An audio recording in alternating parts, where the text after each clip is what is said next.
Still on the same, the damage done on the Nairobi Expressway by rogue youth during the Azimio anti-government protests on Wednesday have incurred losses of at least 706 million shillings. This is according to Transport Cabinet Secretary Kipchumba Murkomen addressing the media at the Syokimau toll station. After assessing the damages caused along the expressway, Murkomen stated that in addition to the damage to the expressway, 3 railway stations and other key infrastructure were destroyed as protesters targeted tradable items. And as our reporter Alice Diana reports, the Cabinet Secretary said it is the taxpayers and the organizers of the demos who will cater for the damages.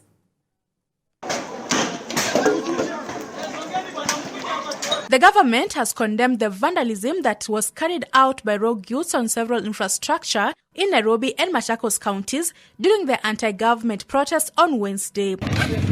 According to Transport Cabinet Secretary Kipchumba Murkomen, the damage caused by protesters at a section of Nairobi Expressway could be over $5 million, which amounts to 706.7 million shillings. Speaking on Thursday during a visit to assess the damage caused, Murkomen said the value was arrived at after going through all that was vandalized. The people who have been organizing this mass action have told the nation that they are doing so because they want to fight the cost of living.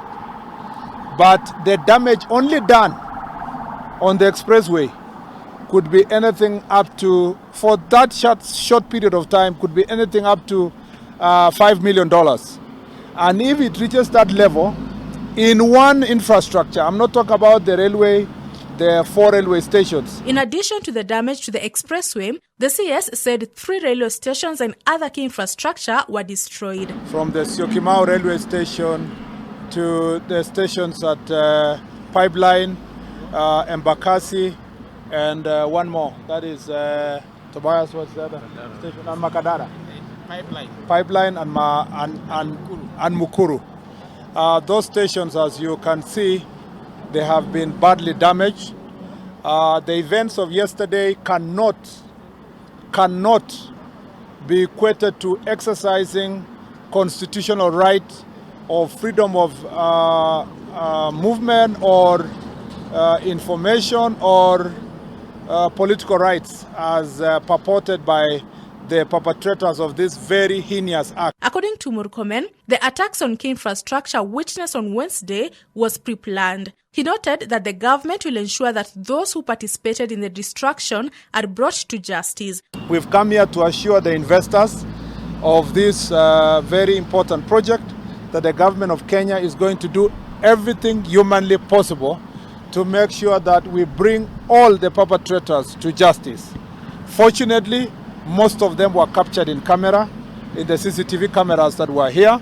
We have the footages. The police have arrested not less than 50 people in relation to the acts that happened here yesterday. But you know, we had almost 2,000 people operating from here.